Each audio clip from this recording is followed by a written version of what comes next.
hole is drilled at the top, all the dried seeds inside are shaken out, leaving behind a hollow and dense interior, because it's then steamed in pollen, which adds texture and helps the color set in. After which, a hot sealant is poured in, and when the gourd is carefully rotated, it evenly spreads, filling any small holes inside. So when an airtight lid is added, it turns into one of the most durable. If your salmon keeps sticking to your stainless steel pans, you're prepping the pan wrong. So here's how to do it right. Start off by taking the fish out of the fridge 30 minutes prior to cooking. Then pat dry on both sides using kitchen paper to remove any excess moisture. Then season the fish generously with salt on the skin side and salt and pepper on the meat side. Now start heating up a pan on a medium to low heat and wait for around 4 minutes. And then to check if it's hot enough, add some water into the pan and it should create a bead or two and start bouncing around the pan like it is here. And now that your pan is prepped, add in a touch of olive oil and then roll it around the pan to ensure that all of the cracks and crevices have been filled. And then wait 10 seconds and then add in your fish skin side down, and if you have a weight, place it on top to stop the skin from curling. Alternatively, just use a spatula and lightly press for 1 minute. And then cook it skin side down for around 4 to 5 minutes and then turn the fish on its sides to get some colour and then flip it skin side up. And then add some butter into the pan, and once it's frothy, start basting away. You can also add some garlic and thyme at this point to add some incredible flavour. And then once the internal temperature reaches 48 to 50 degrees Celsius, let it rest for 5 minutes and it will continue to cook to reach that perfect 52 degrees Celsius. And then that's it.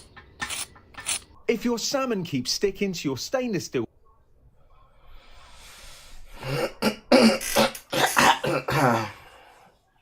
By the way, let me set the record straight about what happened over at Comedy Central. Okay, they offered me a pile of cash to break my contract, and I did. The end. I'm not mad, though. Because had that not happened, I wouldn't be here right now in this illegally built ADU in newly gentrified Baldwin Hills. The Lord works in mysterious ways. By the way, let me set the record straight about what happened over at Comedy Central.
My hair is ugly.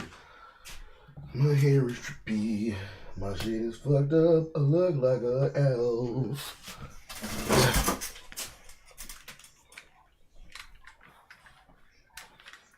Da-dooga-dooga. Da-dooga-dooga. Da-dooga-dooga. Da-dogga-dee-doo. African Americans have too much energy because nobody tells us if we can.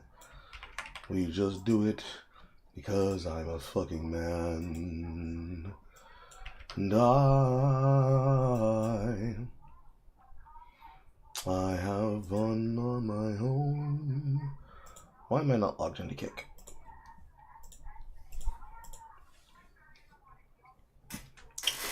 Two-factor authentication. Oh, blah, blah, blah.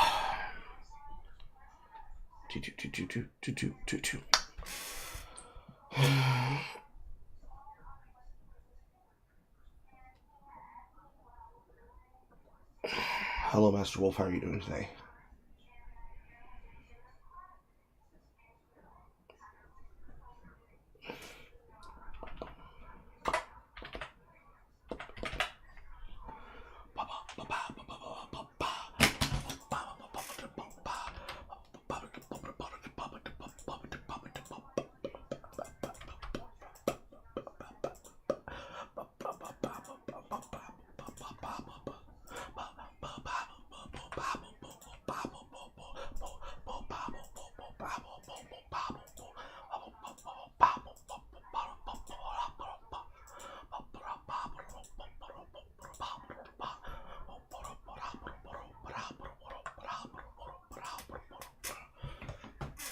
I'm expecting Amy, but I don't have any guarantee that she's going to reply at any time, so I have to basically make plans as though she is not coming. Anyway, so let me know when you are around.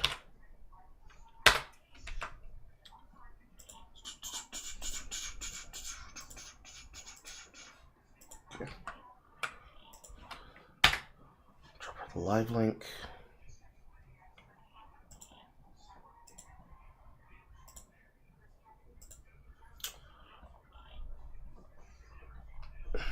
Make sure to tag people.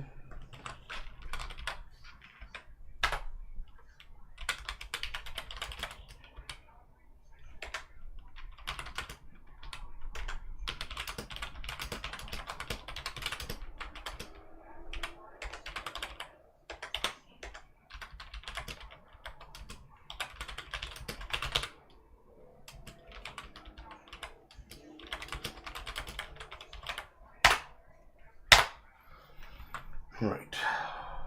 It's myself and Master Wolf.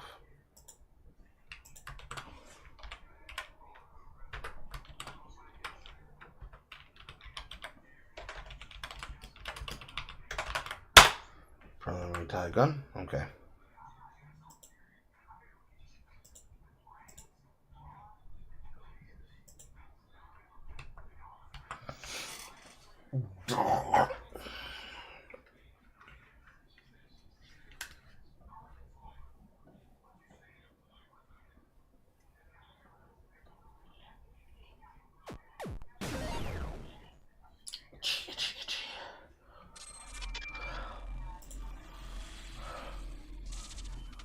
And Reflex is here.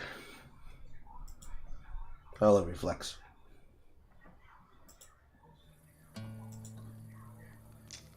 We are Alright. on Should be good now. this file. Cool. Since it was myself and Master Wolf when I first started the room, I let him have a choice of where he'd like to go first, and he wants to go to Wizard with a Gun. Alright. Do you own a copy of Wizard with a Gun? I don't. But let me see. I'll get it. Steam's opening, so I'm giving you a link to the loaded.com page for Wizard with a Gun. Get a copy for $1.29. wait. Yeah, it's a cheap game. You ain't gotta pay the $28.09. Get a shit for 95% off, bro. Fair enough. With how simple this game is, there is literally no reason we should be paying as much as it possibly could be worth. But in my estimation, I would say it's not worth. It's not that it's not a good game. It's that full price, 95%. This is the logic I use for all video games. Granted, the only game that I think it's different with is Don't Starve Together. Because when you buy a copy, you have the ability to give somebody a copy. Which I, in my personal opinion, believe should be the actual way that friend swap games actually work. Why make me buy a copy and not then be able to buy a mega pack that's a 4-pack, or a give one, send one to my friends. You know what I mean? Yeah. No, I do, exactly. I don't understand why friend swap games are like, yeah, we want you to spend all your time playing our video game, but we will never just give you the copies to give your friends, because you know they're retarded and they're not going to master the simple tactic of using them directly. It boggles my mind. Boggles my mind. Mind I you, assume you use this website a lot, so you can vouch that it's not yes, I use that. sketchy. Yes. It used to be called CD Keys. They changed the name to Loaded. Alongside Green Man Gaming and another game site, these are sites that give you reputable keys. They're not selling you Steam gift copies. They're not selling you an account that has the thing on it, so that potentially somebody could scam you for the account and you lose access to the game. You buy a copy directly. They have keys that they stock. Sometimes a game is really on demand, and it's hard to get a key. Sometimes the keys aren't on demand, and it's just a question of how often can you get them so you can use them. Mileage can vary sometimes, but this is one of those, yes, this is valuable type shits. Yo, oh Lord, yes Lord, yes Lord, put it on the side. Put it on the side. Put it on the side. Yes, Lord. Alright, I just gotta make sure I'm putting my information in. I had to go downstairs to grab my wallet. Thought I had it up here. Whenever you use sites like these, always remember the email that you used to create the thing so that you can claim your key. I once made a mistake, literally recently, when I bought some of you guys' copies, that I had made the mistake of sending the key to one of my other account emails, like the account email I use for like any subscription-based gaming, and then one to my business email that I route almost all of my content creator shit through.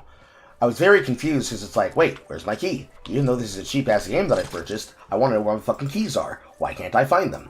When you send them an email, if you are like, hey, I don't know where my key is, these websites, because they're reputable, they will hound your ass.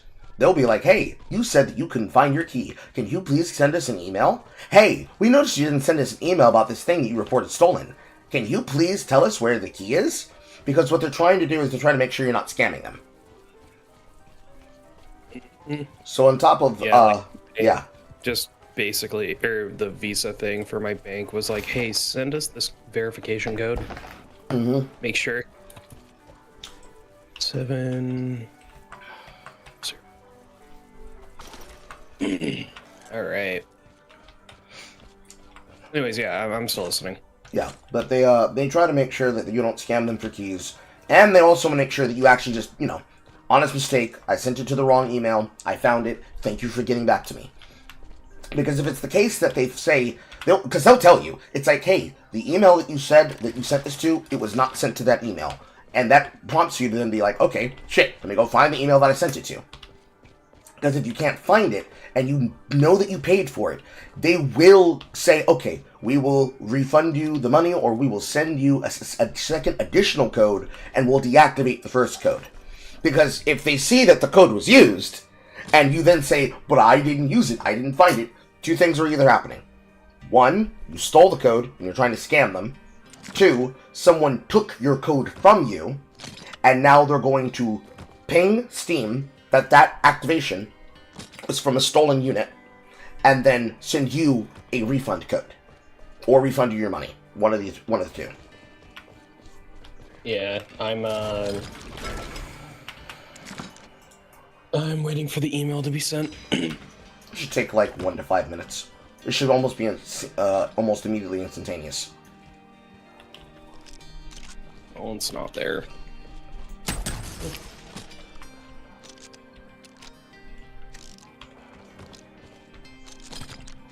Made sure I sent it to that email I used. Maybe. No.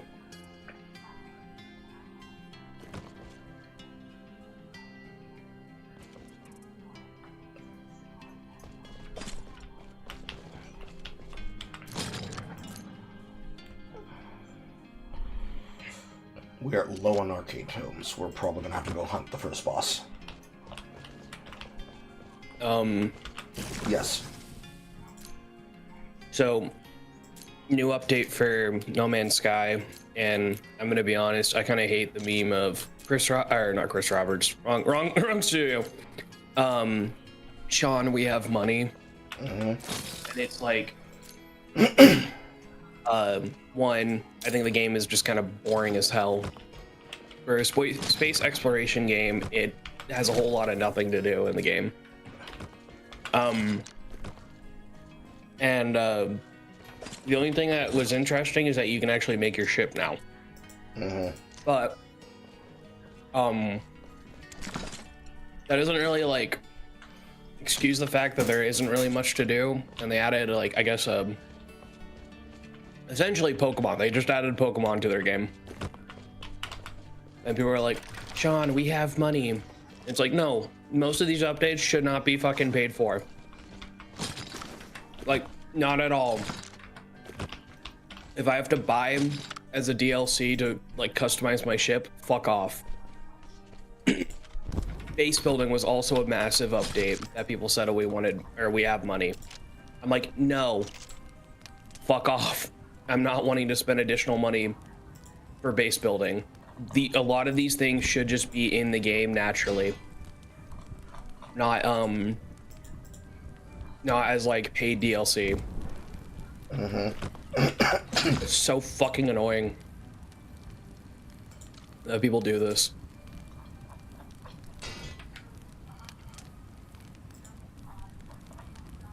No, not drafts.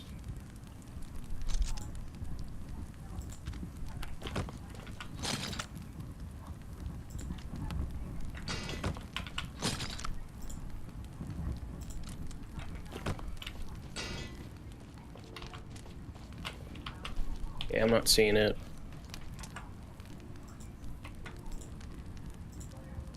I've been tagged. Funky has yard shit.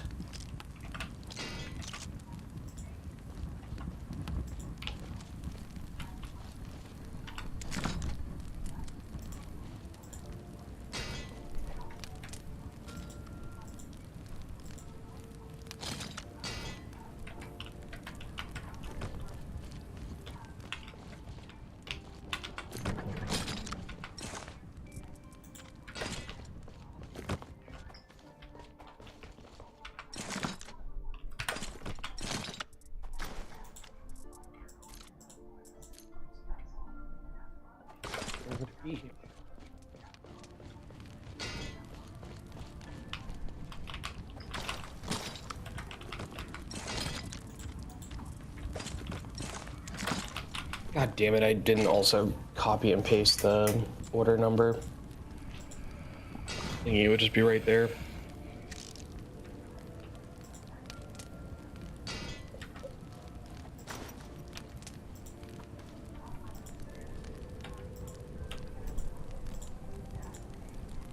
Maybe it might be something with my bank. I would be surprised if it was. Would you like me to buy you the code?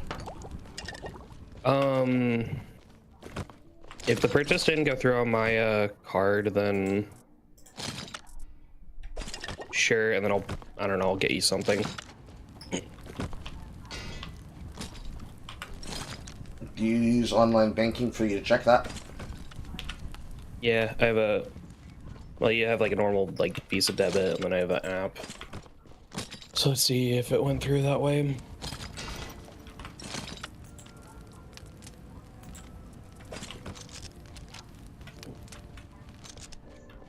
Yep, it did. Oh, they're stationed out in Las Vegas. Okay. Oh, it's a pending charge. That's why. Is it being withheld by your bank, or is it in processing? So when it's a pending charge, it's an in processing sort of thing. So because I haven't used this website at all, like this is the first time, and then like because it has like that Visa verification thing, it's just trying to go through the process of verifying it. Ah. Okay. Yeah, so it'll take me a second. So yes, I did purchase the game. It's just taking forever. What I do when I use services like this is I send them through my PayPal. You don't have to start using PayPal, but I use this as a means of protection for myself. Fair. It makes it slightly easier to get shit done. Yeah, I just don't want to make a PayPal account.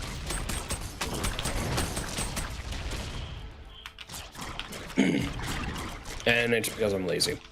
Ah, that's fair. Sometimes Not because I don't trust it. Mm-hmm. Yeah.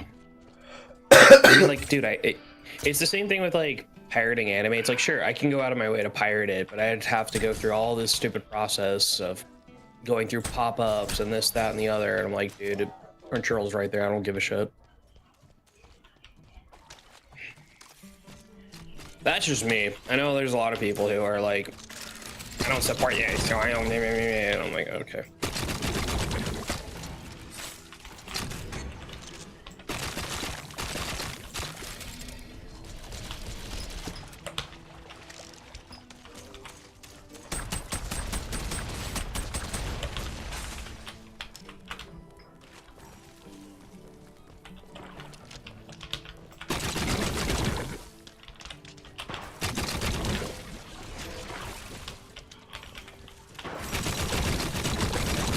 Oh, a friend of mine gave me Kenshi. I was like, damn, I should have got Kenshi on here.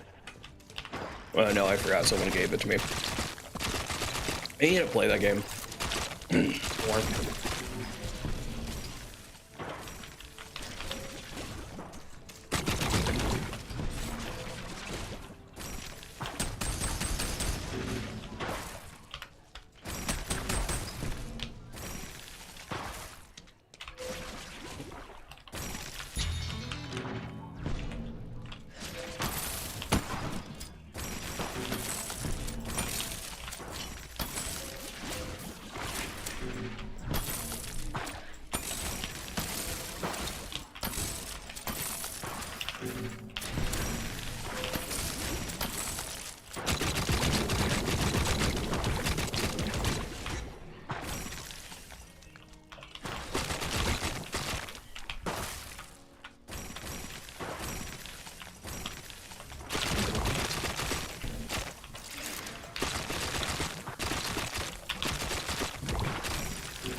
Is this a way to get defunct games?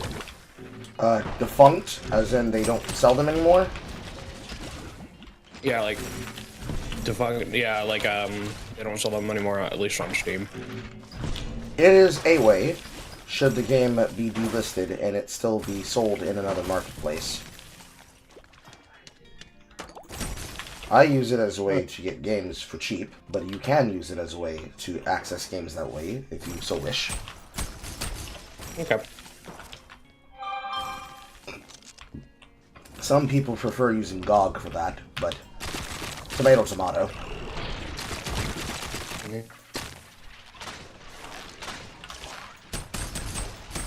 I mean, what's funny about GOG is that it started off as a pirate site.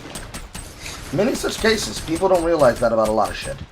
People, by osmosis, have picked that up about the case of the Funimation story with Crunchyroll, but many of them forget how many other services went legitimate and stayed in business because they were just able to do good business.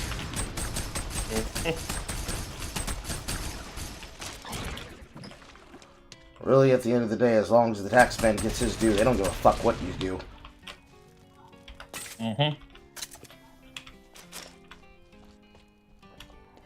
There's a level 10 over here that I'm dealing with, Blood Wolf. It needs to be scanned, but it's kind of hard to do, but it's safe enough that we can two-man it and scan it. But it sets everything on fire around it.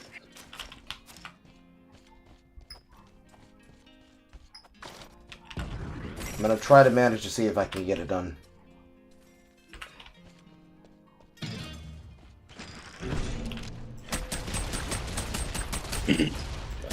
I also bought Well, I guess while I'm waiting, I'll play what I was originally wanting to kind of play.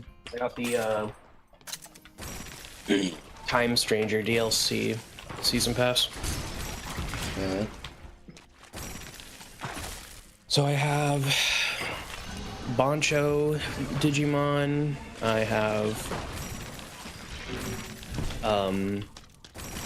the X antibody variants and a bunch of other new Digimon they added. Jesus Christ, that's 1,000 damage. The Boncho are a group of Digimon led by Boncho Leomon, which they're punks. Think like Jotaro. Like that like all of them like are designed that way.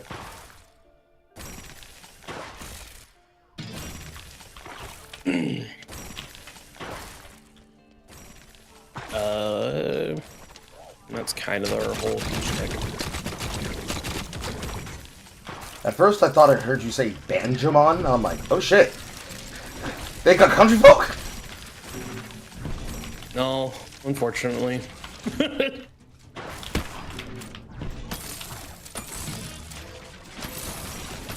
Unfortunately, no.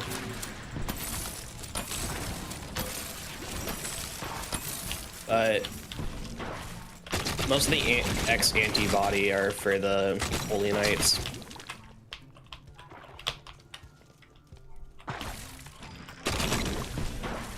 Hello.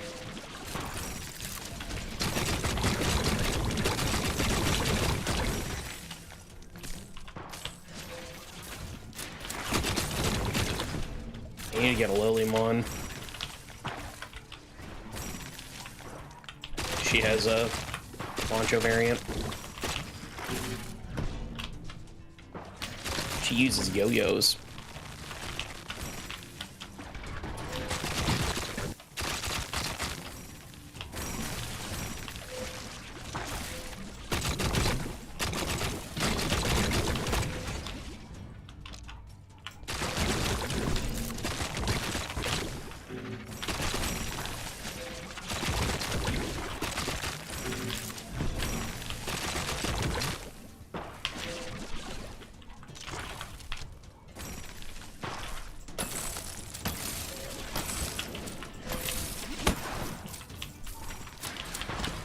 I'm slowly trying to milk him down with poison, but I'm running out of ground.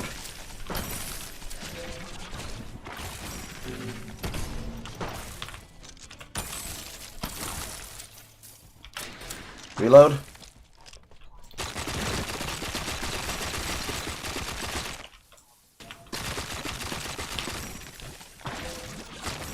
The firing laser doesn't do as much damage. It's the, god damn it, area of effect circle that hurts the most.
It's almost dead.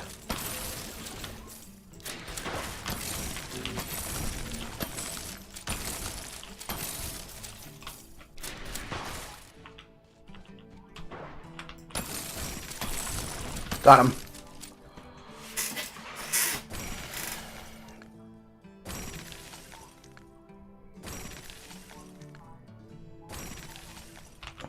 I'll leave you to collect this while I run to go get that portal done.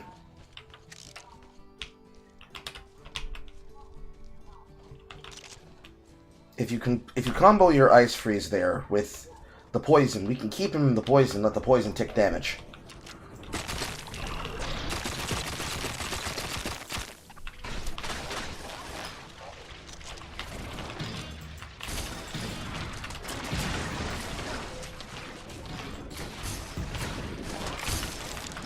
Ah, okay, I see how it works.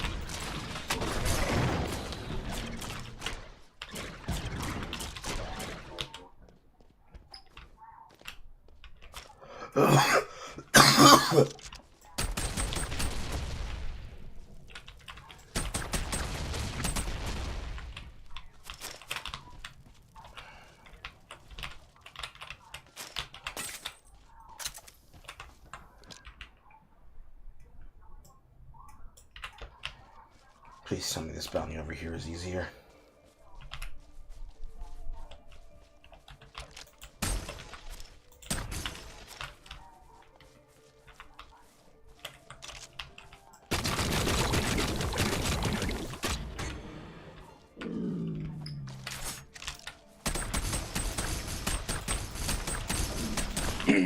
So, the stories of these DLC, I guess, is that it's a Digimon called Parallelamon that's just fucking around.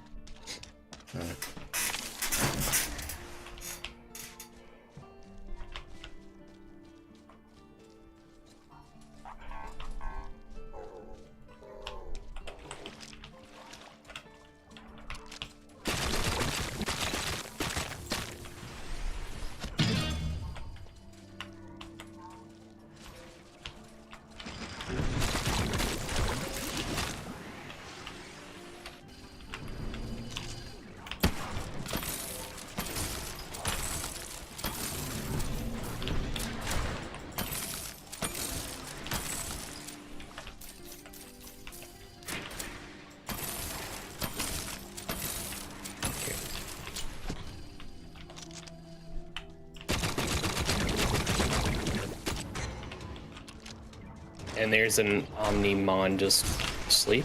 Okay.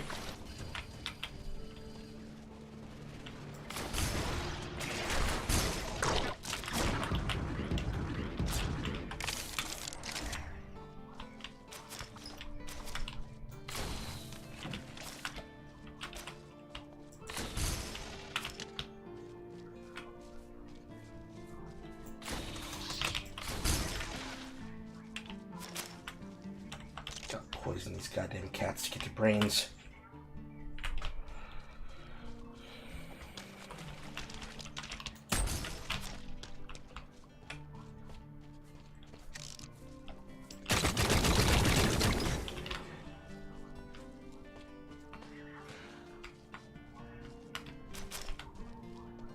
I'm gonna make a save.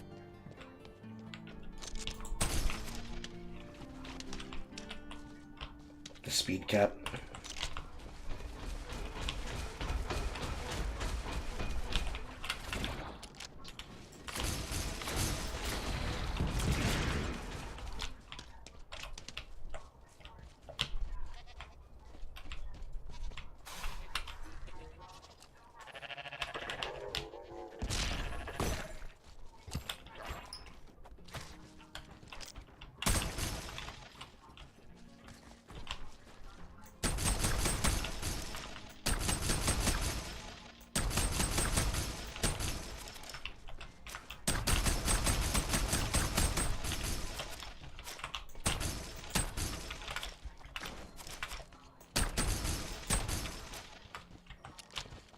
I'm going to be able to get on top of this one. Just a little bit too fast. It's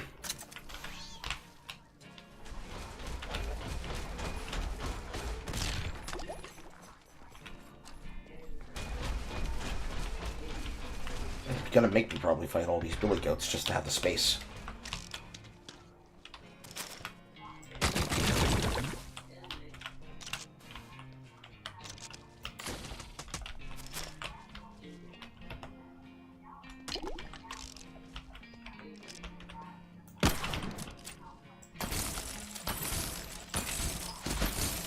Ow.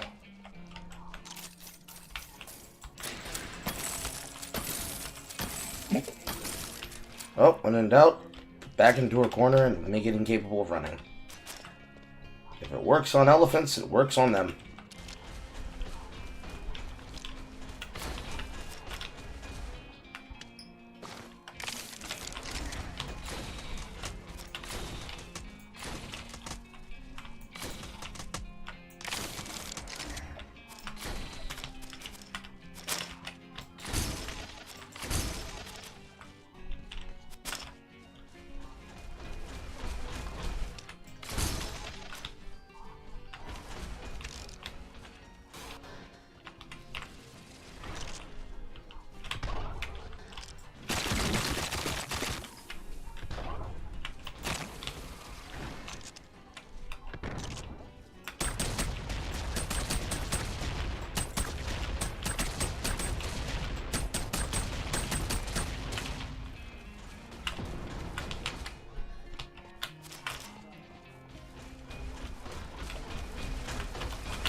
Twingy leaf.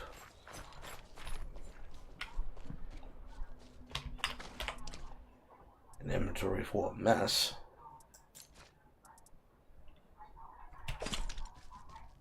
Poncho Stingmon, that's what it was.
He didn't die.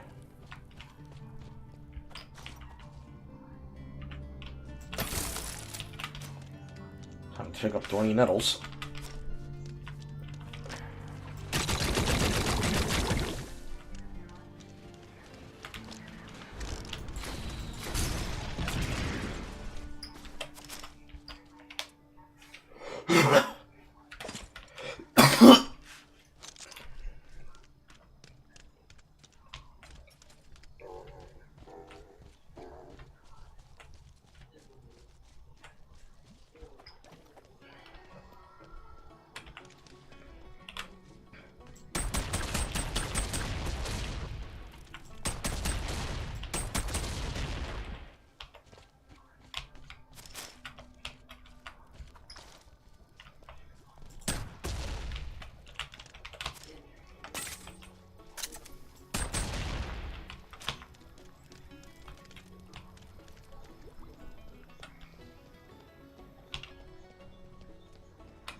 Oh, made it, Grandma. So now I won't die.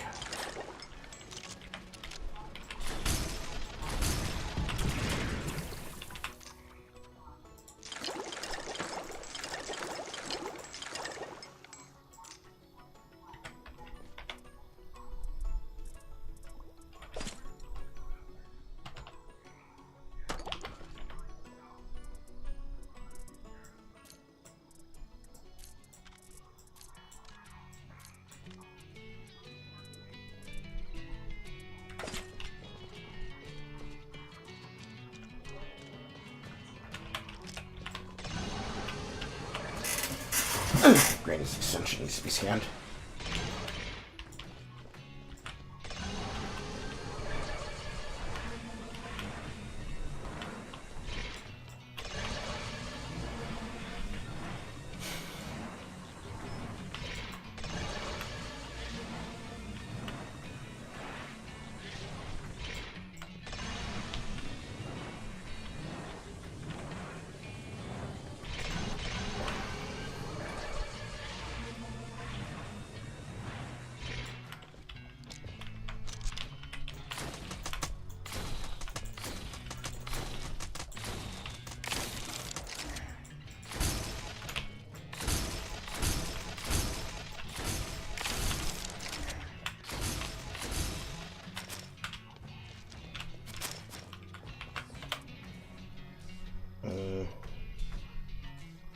Shouldn't need all that.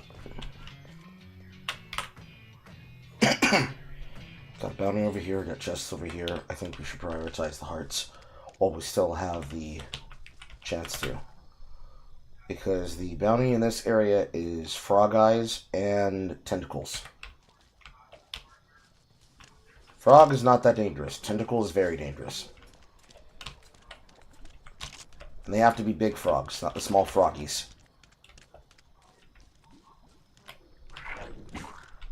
Harder to take on to play violent video games. Huh? What?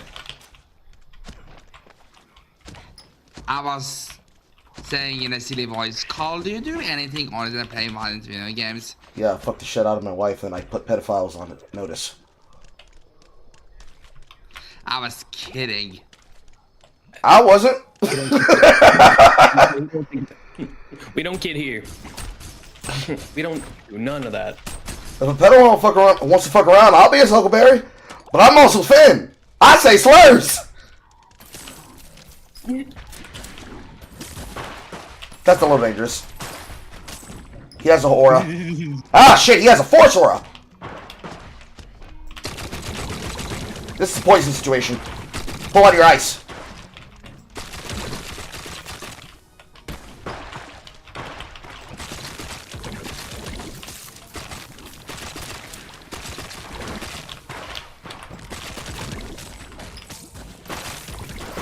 The freeze blocks, the freeze blocks.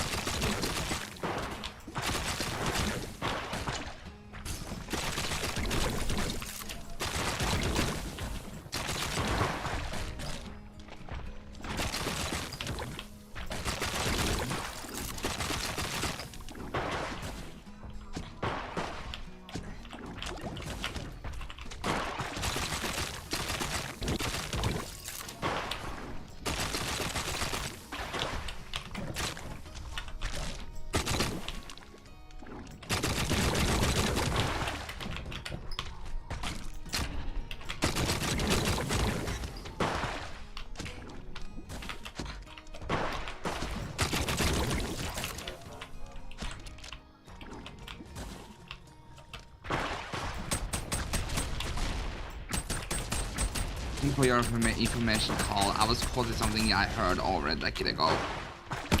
What was that? For your information, Carl, I was jokingly quoting something I heard over a decade ago. Which is what? A reaction video or something some people were doing on anti-video game violence video, I think. Okay.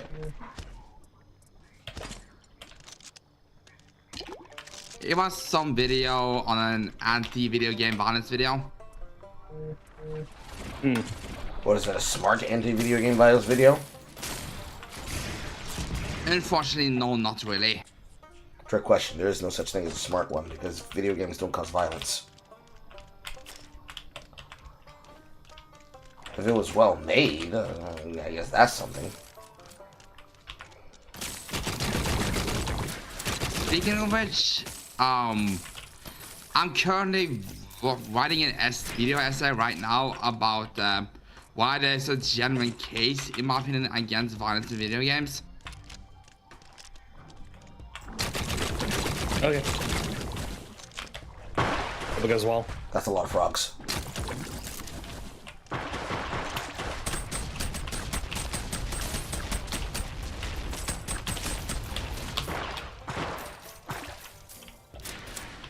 $140 on the timer.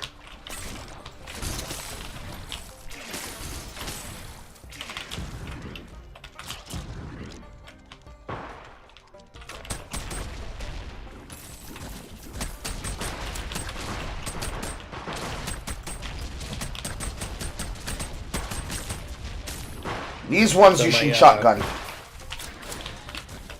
Your what? So my cousin-in-law in our family group chat posted a photo of like a fancy-looking sink and goes, "How much do you think this faucet costs?" So we're all guessing. It's $5,858. Yeah, fuck that. And the closest person was our grandma for 34.5K. Not 34. Sorry. 3,489.99. That is the closest that she got to it. So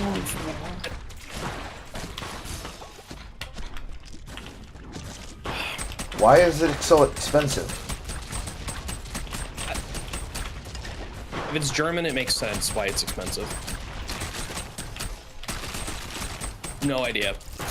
Like, is it is it suffused with the fucking essence of Jew? Is that why it's so expensive? Like they put the Jewish ancestors directly into the object so you can really feel expenses? I'm out of fire bullets. Because I'll be damned if I pay that much for a fucking appliance, let alone a fucking furniture fixture. 36 seconds on the clock. It would be one thing if the faucet comes with a counter, like the whole island and stuff, but it don't. It's just the faucet. I could not be fucking damned. I tell you what, right now, I could not be fucking damned. I love my woman. Same. If she tells me I'm gonna buy something that expensive, I'm gonna tell her, no, the fuck you ain't. You're gonna take your ass down to IKEA. Fuck the Germans. We buy from the Swedish.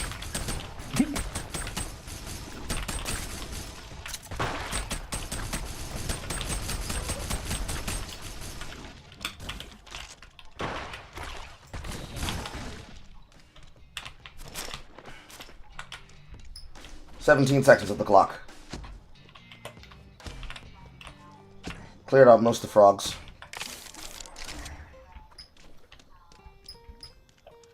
This is some prime felstone to pick up, and I will.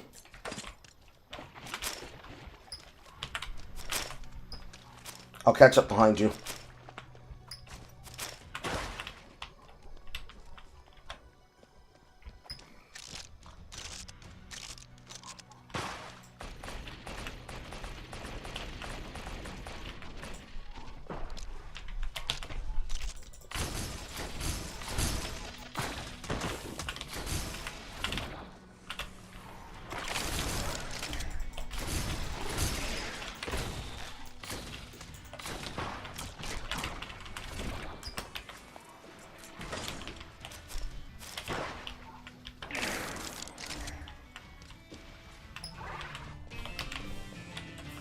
Okay, why are these parallel ones so fucking tiny?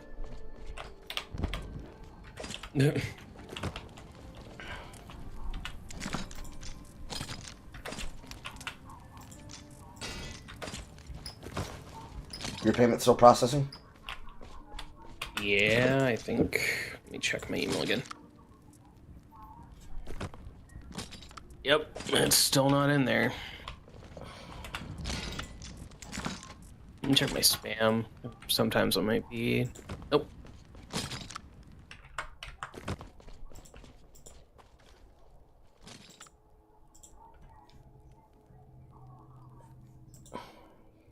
Weird.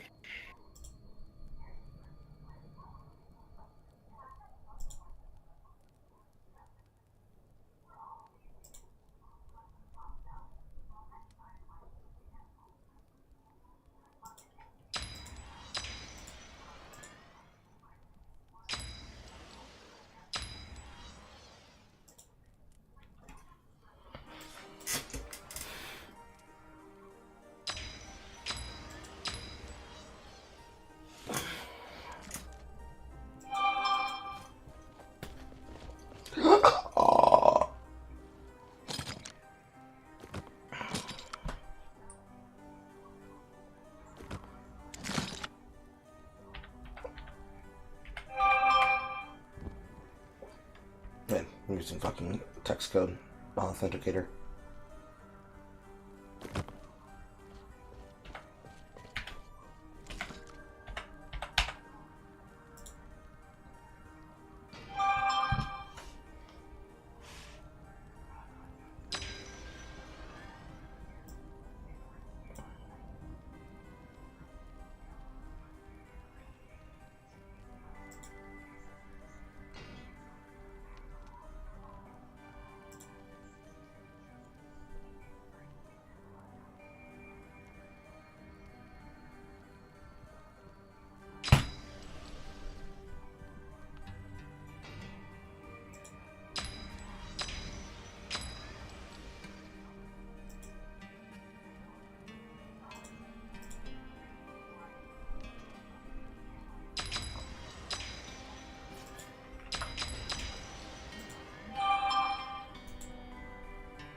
Here you go.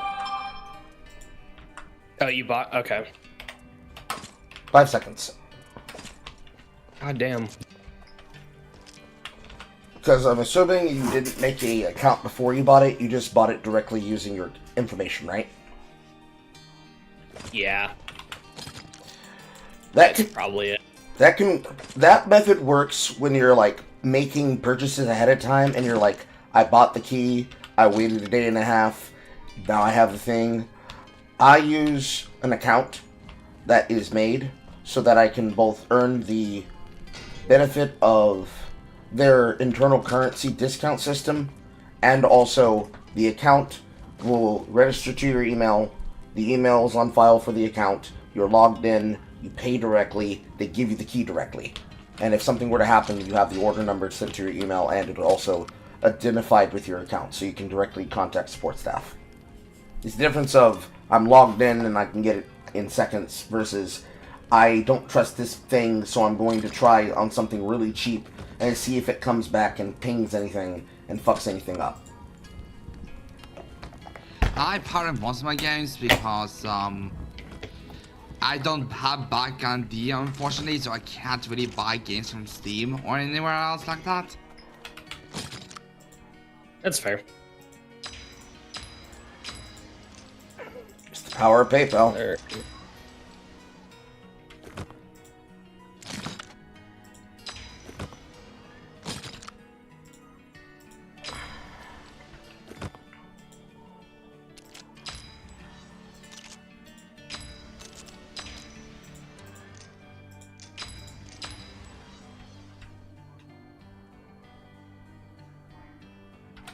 My bullets re-upped. Let's see what I got from my Imperium bounty.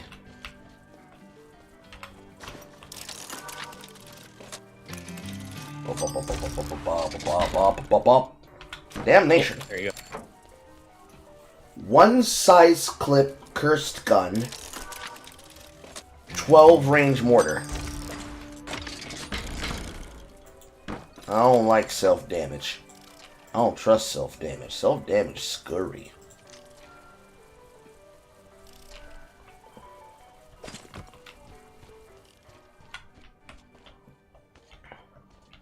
We're definitely going to need more soiled cloth.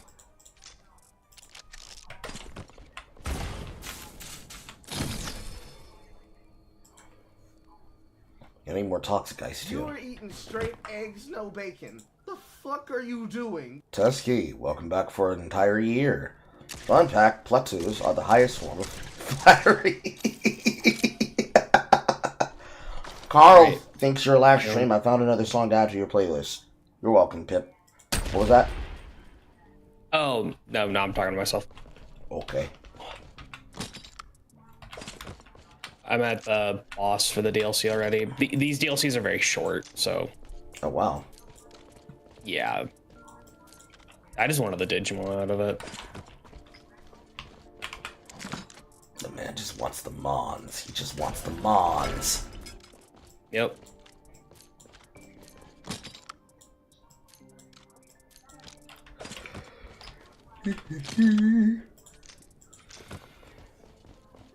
All right, there you go.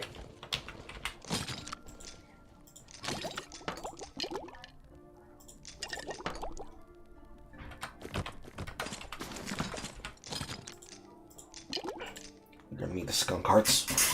We've got a lot of velvet weeping caps. We don't have a lot of blooms.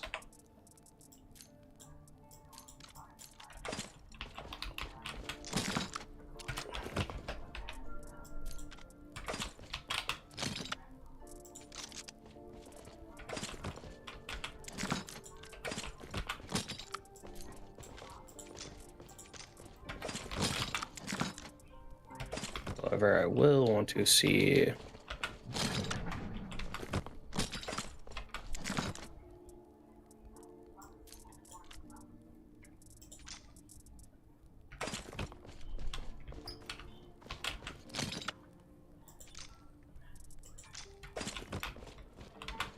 Let's see here. Small poisons.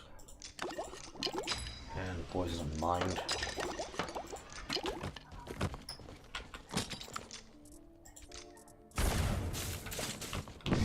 Lord have mercy, that's a long poison trail.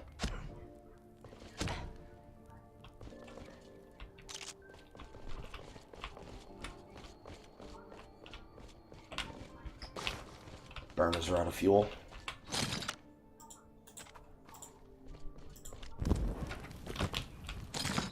That's how I get it. Okay. And then it needs to be sociable, and then it's dairy. Okay.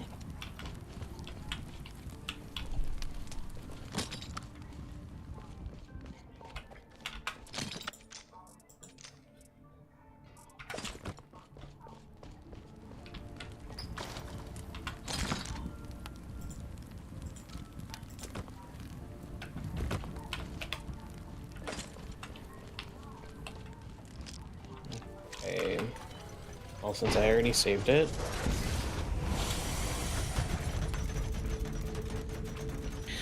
Alright. Is this game better played with controller or mouse and keyboard? Either or. I'm just gonna go with mouse and keyboard for right now.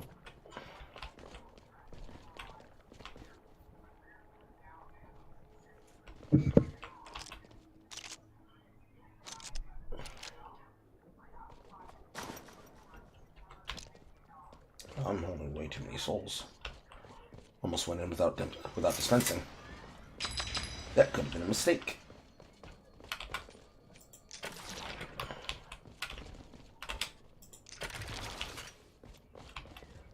So we need toxic ice, we need blims. We're going to need some additional poison charcoal. So wood, stone, fellstone, toxic ice, frog eyes, soiled cloth. Yeah, this is a fell run.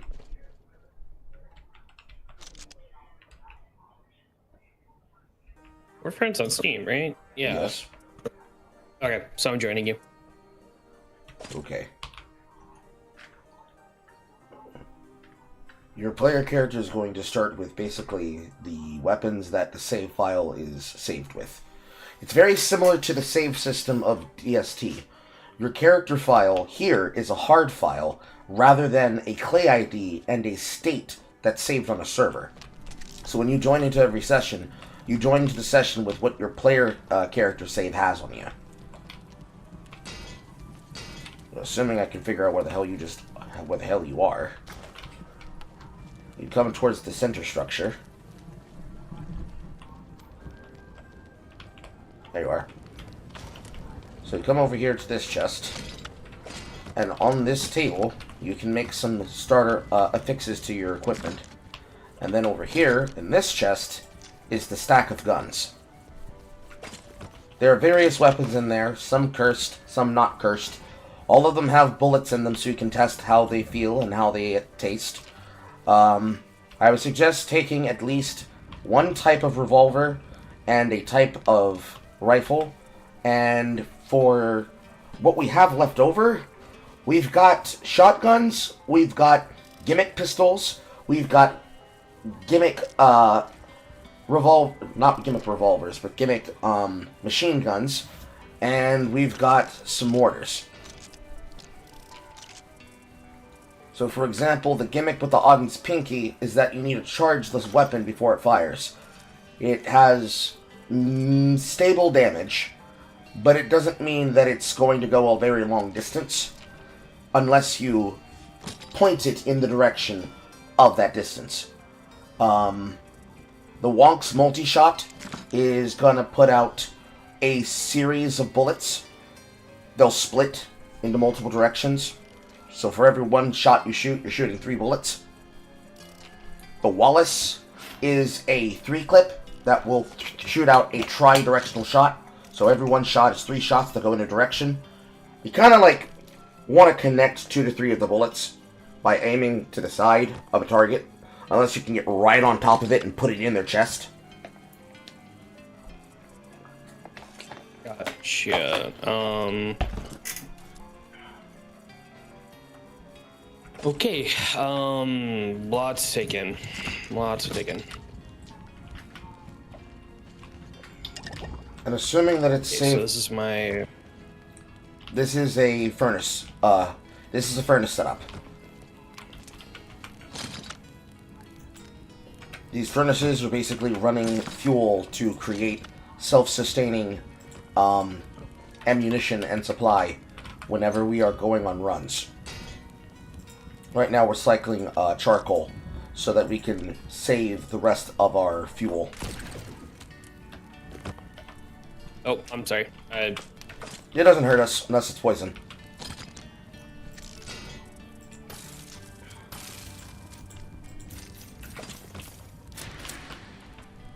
Okay. So it's fire and ice. So the same. Okay. I'll take in. Okay, composter. The composter will break things down. Okay. Research.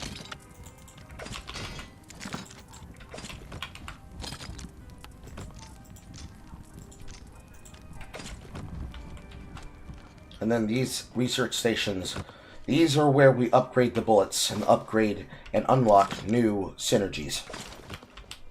Okay. Lightning research.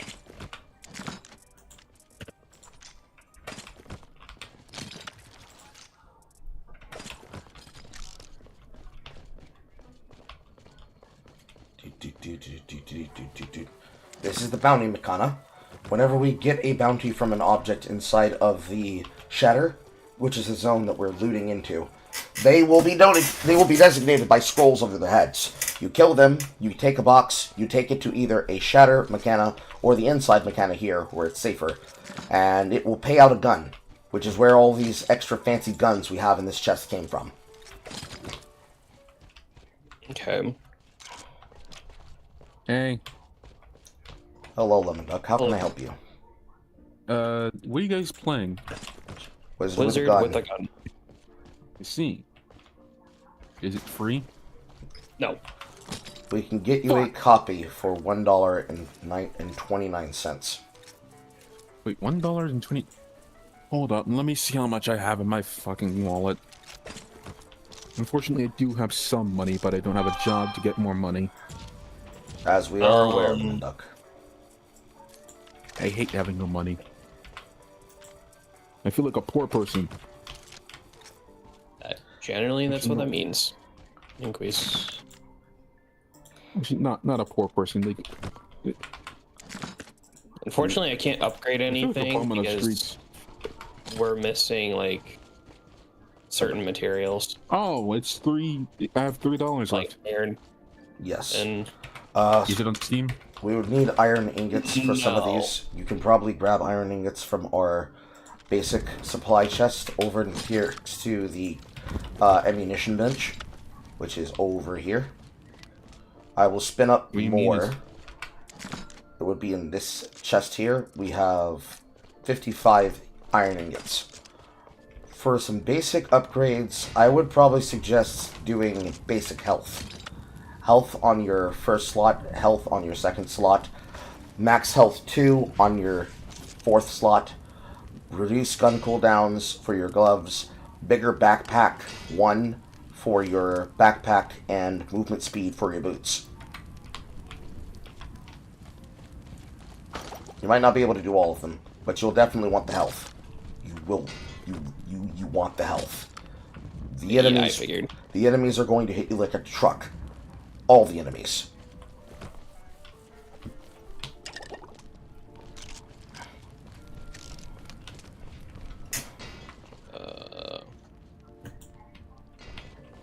Boots.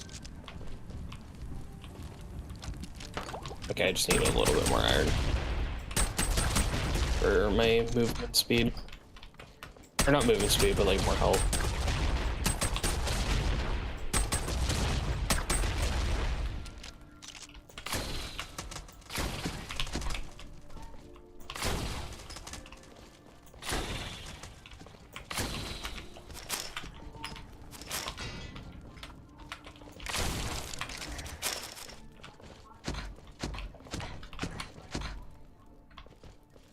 I need a chaos eye and just one more piece of iron. Chaos Eye is inside of the second chest, next to this medium stone chest. Second chest. Oh yeah, it's on Steam. Yeah, but what we were getting it on was a different website. You're getting it unloaded, unless you like to pay extra money.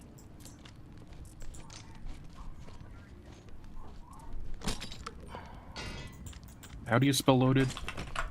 L O No. A D E D. Depending on where you move to, less than 30 minutes from therapy. Yay! That's good news, Tusky.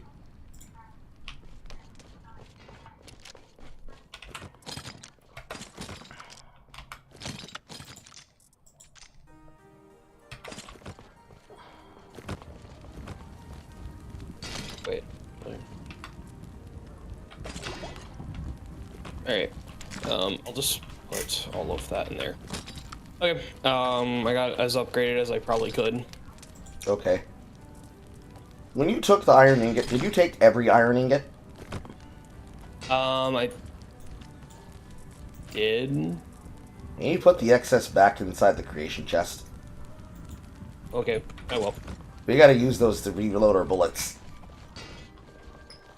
Well, since I, what's it called? Fresh account, everything took iron. Okay. A fresh character. So there was a lot that I had to use.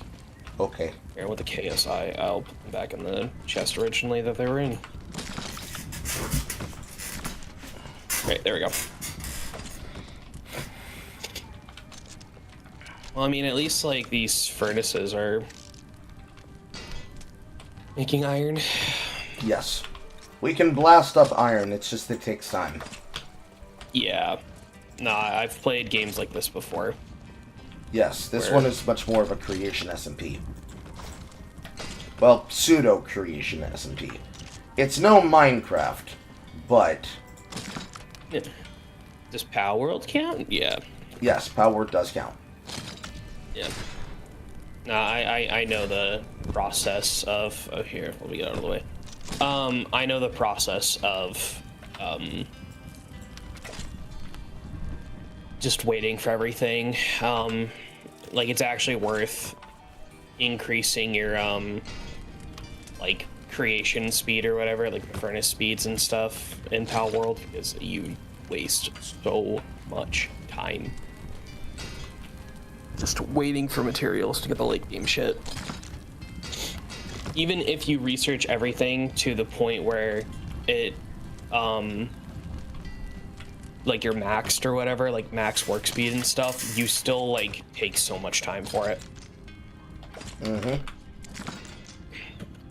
A little bit helps.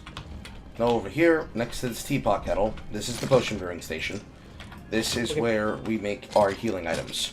Right now, we are in between raids. We were about to go on a raid into the poison zone to go find the materials necessary for some necessary upgrades, as well as the sustain for healing equipment. It's slightly dangerous, but as long as you keep your distance and basically shoot anything that moves and kite away from it, you will live. Okay. There's stuff to learn on the fly. I can explain while we move. I need to pee first.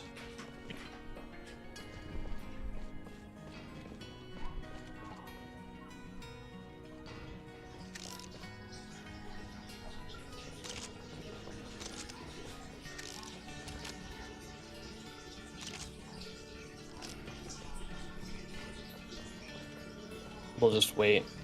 I'll just wait.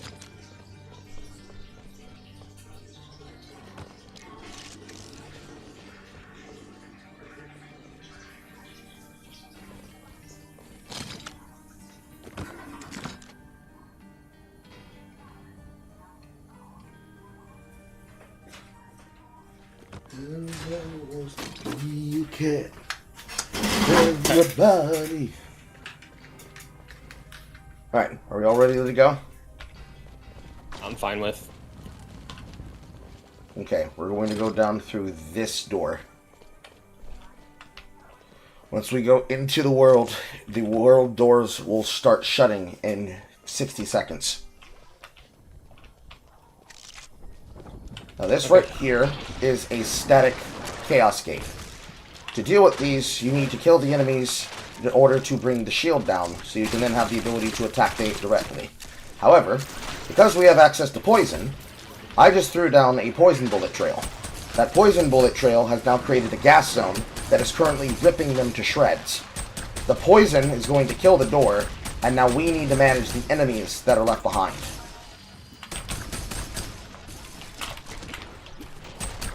Now the pink that they're leaving behind, that they're doing damage with on the floor here, that is chaos damage.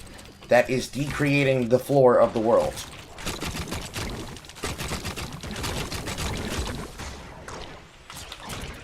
In general, they are a nuisance to everyone around them, but as long as you keep your wits about you, you can pretty much kite out of their range. That doesn't mean walk on top of the purple stuff like I just accidentally did. They will hit you for about 200 damage. Oh, they fell off. Okay.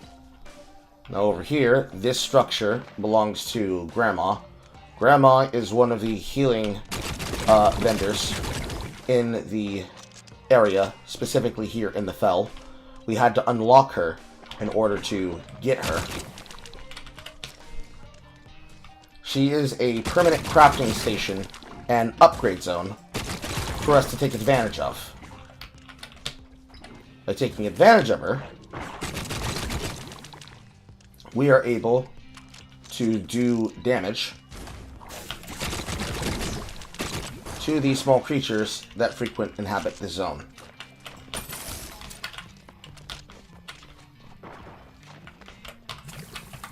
So by killing an enemy with a frost shot, I made it freeze. That is a toxic enemy in this zone, which converted the ice chunk that it would have dropped into toxic ice. That is one of the things we need to gather. Oh, we did it again. What about these, like, golem things? Those are gallbladders. We use those for particular upgrades that are necessary for trail upgrades. In this game, guns are spells. And some spell components require some piece components from characters and enemies. Gotcha.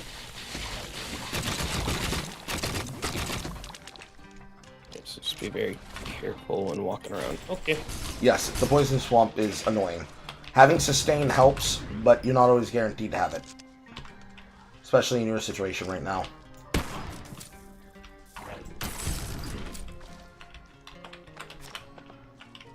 When going through the swamp, it helps to basically barrel roll.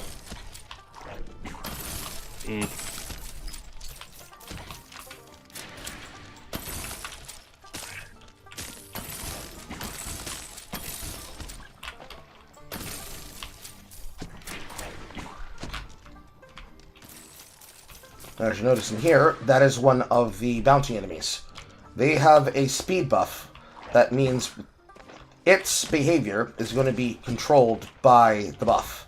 Because the frog moves fast, the froggy wants to run from us, so it hides and goes invulnerable until we get close enough. Then he's going to uncover himself. In that frame of time, don't break it. Oh, my bad. My In bad. that frame of time, while he is hiding. I think I'm dead. No, you're barely alive. I'm about to drop you some healing items. First I deal with these doors. So, while they are moving, they want to kite away from us. Pick that up.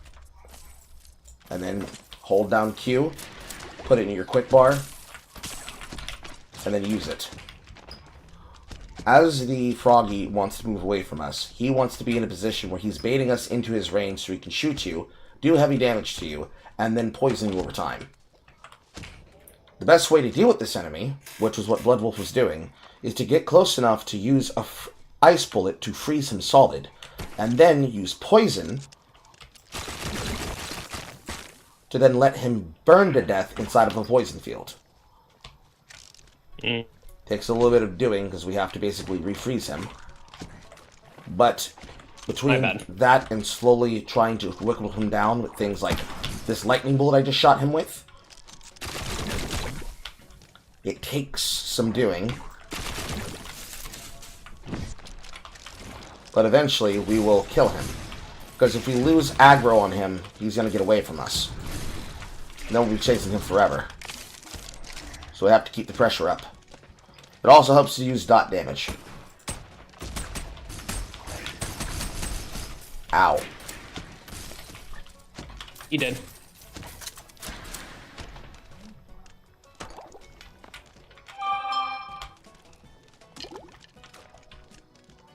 So now we need to go deeper. Here is where having access to World Builder is important. I have no raw materials, so we're going to have to use Fellstone here. Sometimes, in the areas around us, like here, we have to deal with enemies in tight and close spaces, and in worlds that need us to build to get across them. In this scenario, we are dealing with the adult frog. The frog is trying to charge us, and so they're very susceptible to shotgun bullets. Unlike the poison we have to use against their smaller, underdeveloped brothers.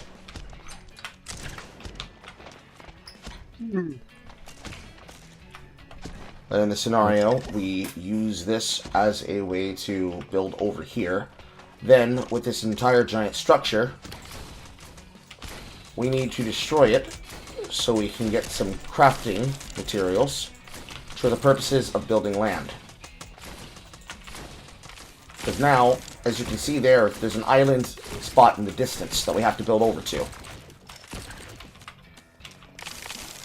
So here, we take our world builder, we convert to one of the types we have, and we build stone over here. Random event. Shit.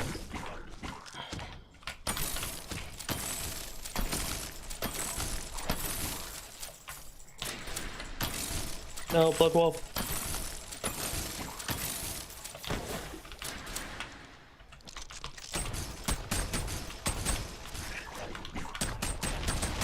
Darn.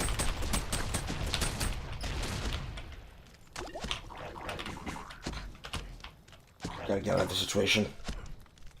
That was a random event. It decided it was gonna have a bunch of froggies ambush us. But based on where your backpacks are, we basically have to find a way to get the fuck out of here. But we have to recover your things at the same time. That's one of the insidious game loops. Because now, we're in a door situation where we need to recover your stuff, but the world is about to start ending. We need to find a statue to revive you from. And then somehow get back to your backpacks. Otherwise, everything that was in your backpack slot is going to disappear. So you need to run to that statue.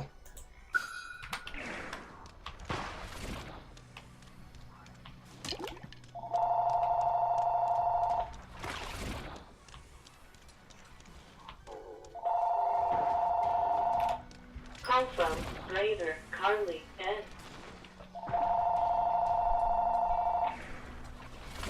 Shit. Hello. Please leave a message after I have to hold down E the entire time I'm doing this, which leaves us susceptible to chaos portals. And the enemies that come out of them. Like that.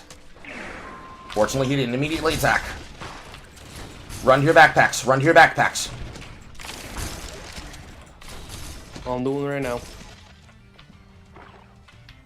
So this is what happens when we run out of timer. It goes into the end of the world state. The world is slowly being deconstructed because that's part of the game lore. And in this time period, we now have to navigate being invaded by monsters. It starts with the weakest versions, and over time, as we survive longer and longer in the end of the world, they're going to become more dangerous. So right now, it was rolling basic ones, now it's rolling Chaos Eyes.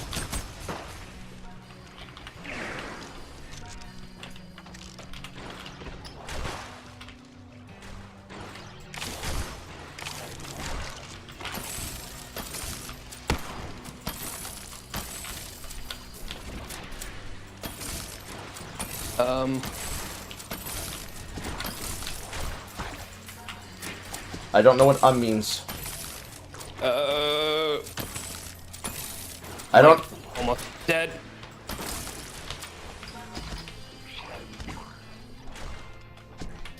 I'm dead again. Fuck. I'll see if I can recover.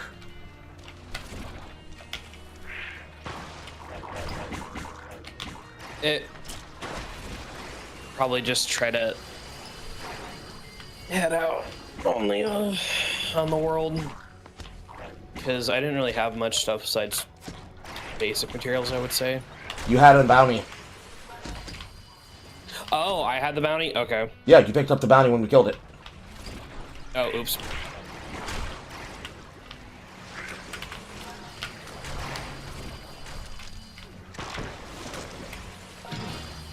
And that is the next step up of Chaos Monster we have to deal with, which was the Slug. Unfortunately, you died in a really bad situation. Not your fault, you got invaded. However, that is where paying attention comes in handy. Because you accidentally picked something up, then you died with it, then we had to figure out how to extract with it. We couldn't, now it's gone. Oops. Many such cases. It's fine. Learning experience.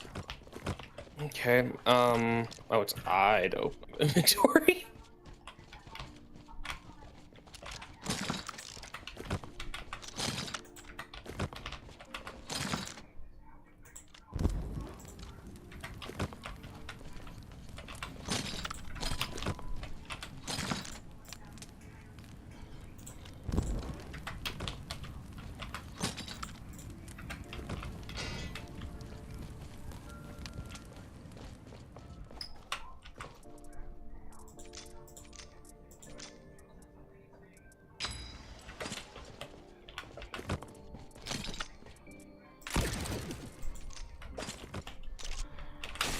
Only one thing to do, reload bullets, and get ready for another run. In this situation, we're going to do as we were before. I'll take Imperium, you take Fel, and I'll walk Reflex with me.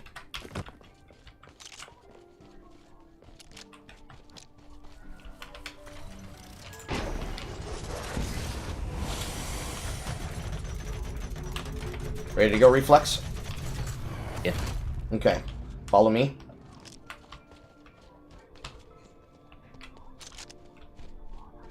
So, as you can see here, if you hit the M key when we get to this door on your map, the Wizard Tower is comprised of several different doors. These doors correspond to zones. This door is the upper side of Imperium that leads towards the Garden Magus' house. The door down there is the one that leads back towards Grandma's house. So he's going to be in the Fel, and we're going to be in the Imperium. And we basically need to open and destroy those spawner portals that we came across, because those spawner portals correspond to timers. They add more time to stay in the shatter.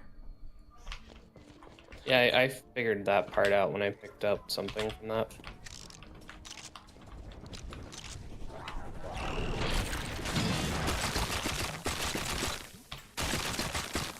Be careful when you hit robots.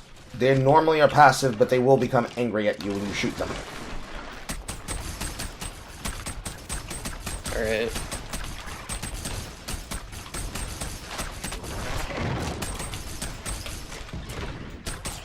Using the Poison Cloud technique, we can easily be able to kill this enemy and kill that portal, because we're basically trying to cover for distance. Ow. Because what we're doing here is we are resource gathering. So, for example, if I burn this tree with a fire bullet, it pulls wood and it also pulls charcoal. If I shoot that bush, it'll pull a tangy leaf. If I wait until that fiddle fern bush is harvestable, it will turn back a fiddle fern. And if I find a object that is metal, I can shoot it with an electric bullet, like so, and that will turn not only a Arcane Tome and Makana, but it will also turn the iron that it would drop into charged iron alongside metal scrap to turn into real iron. All of these can be used as... Why does it keep on telling me to open up my fucking inventory? I'm actually getting annoyed from that. It might be a part of a tutorial or something. I don't know. Probably. Great. Then over here, with all the stone material, I use my electric bullets, which have been augmented to have a little more augmenting spread, and the additional ticks will do some damage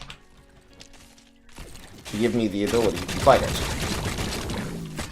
Right here, this is one of the adult animals that is going to try and lunge at you.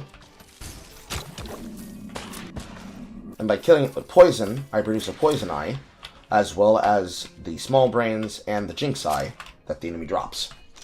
And here's Fiddlefern. These small babies are going to try to run from you when you try to fight them, so you have to be committed to kill them if that's what you're trying to do. But what we're trying to do right now is we're trying to walk through this zone as quickly as possible, and we're trying to find those portals so that we can close them quickly. Like this one? Yes.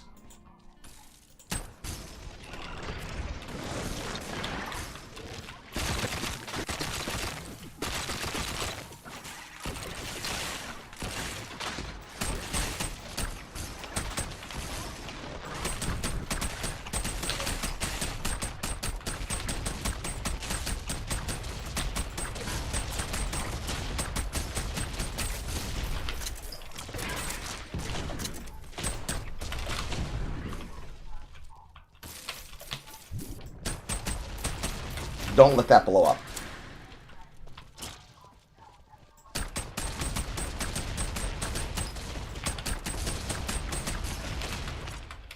So, as we walk through the zone, it is important that you pick your fights. There's no reason why I should be 115 health. I'm mostly 115 health because I'm noticing that you're taking a fight, and then I'm walking to bullets that are meant for your face. Oh. Bloodwolf must have gotten DC'd somehow, and he's rejoining. Okay.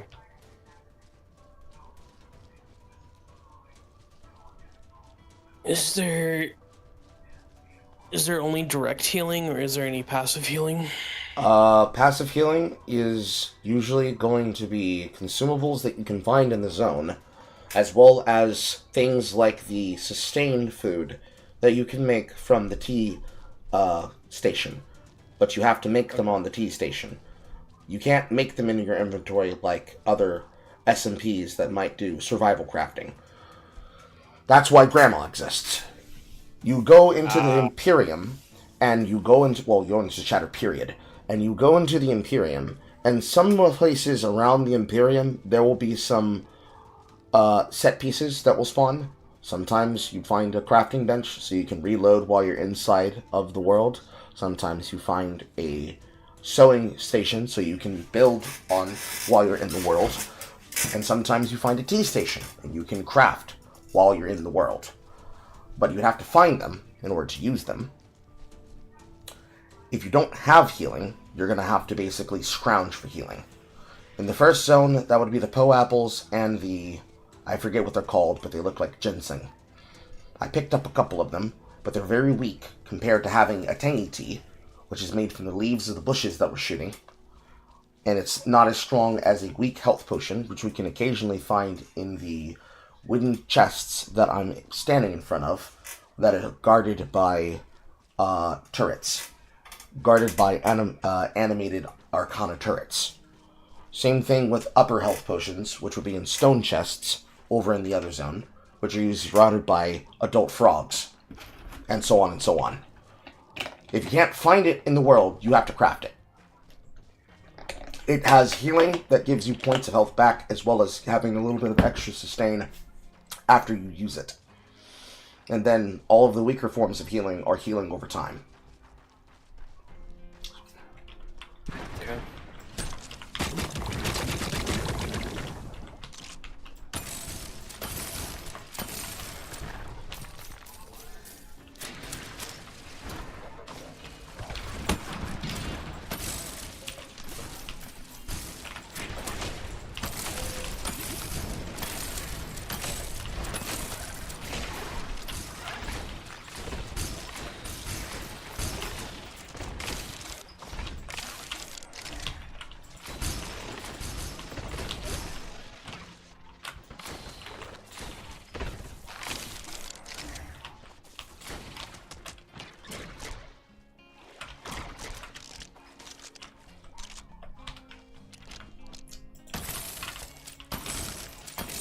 Making a slow motion to find out if I was going to die there.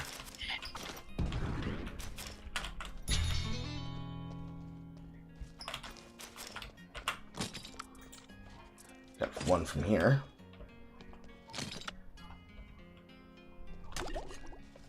And I'm assuming you don't have any, so here are some Poe turnips. Okay. So, our main job here, with us splitting up like this, is we're supposed to be covering ground. So we can find those doors, open those doors, and close those doors. We don't take fights versus everything we see unless it has something that's actually important for us to take.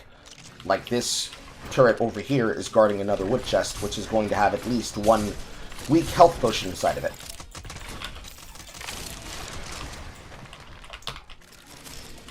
Oh.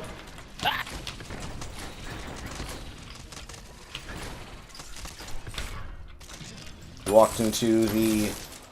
He aggroed to me. He aggroed to me. You walked into his aggro range, is what I was trying to say. You walked into a defending Arcana, and because they are labeled as Arcanas, by taking the fight against them, you aggro all the smaller passive ones that were neutral. Okay, how about... So in this situation, you wanted to stay up to this edge of this area, and just take the fight against this. Fortunately, Gotcha. this chest had a Wonder Bus in it. And because I drank the last... Because I drank the last potion, I will give you this potion.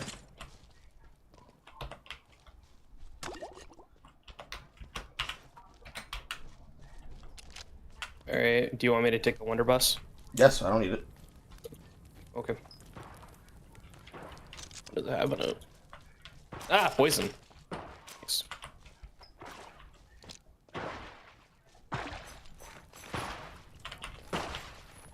That guy's a bounty. Yes, he is.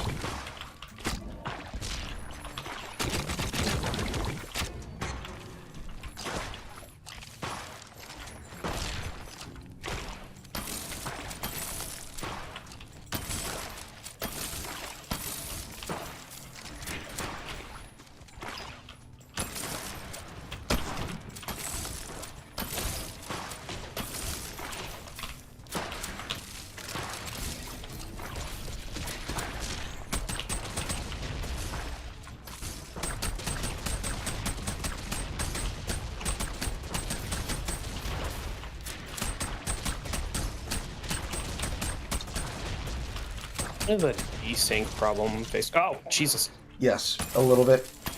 The lag of the peer-to-peer connection is, I think it's mostly because of particularly Blood Wolf's connection to me.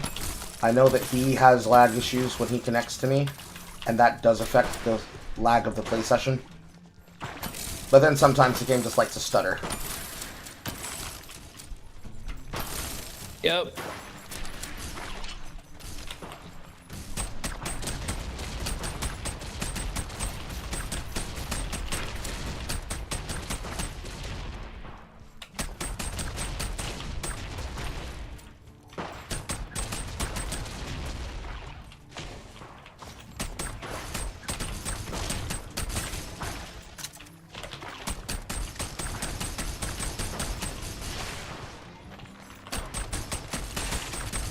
Oh, fuck.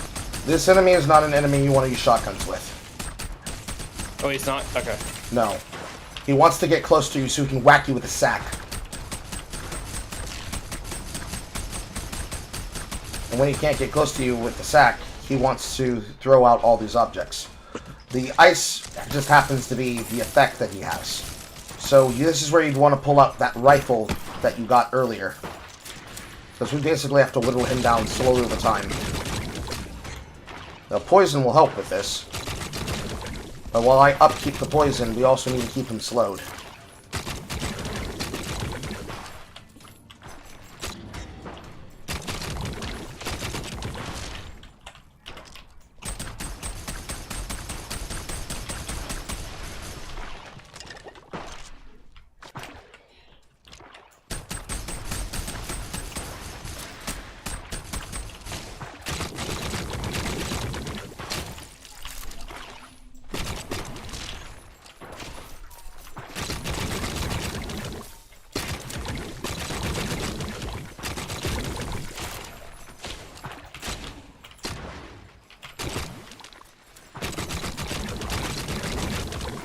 Fuck.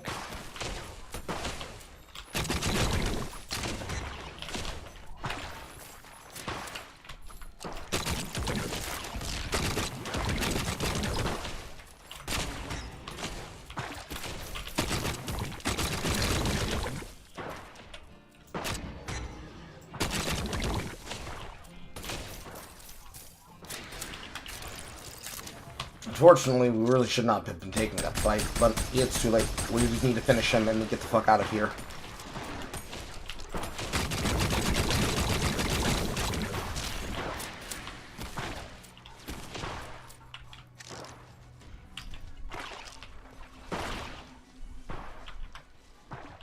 Because now that he is on low health, his fear AI kicks in, which wants him to run away from us. So as he's trying to run, we afflict him with cold.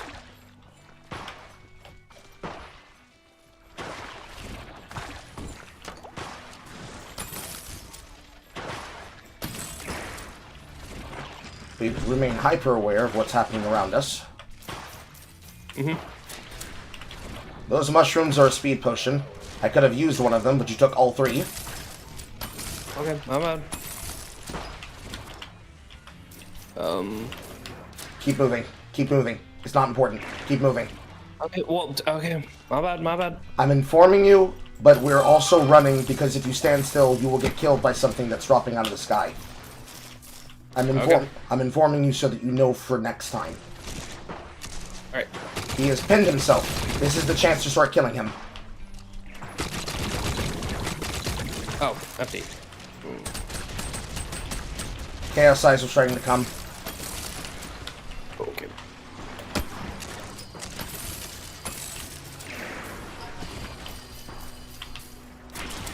Right now, he's fighting the Chaos Eyes and he's losing.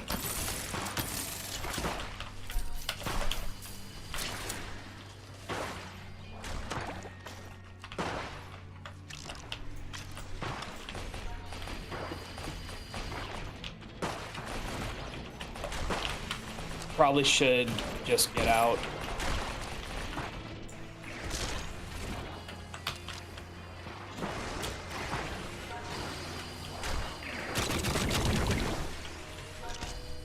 Yeah, he's dead.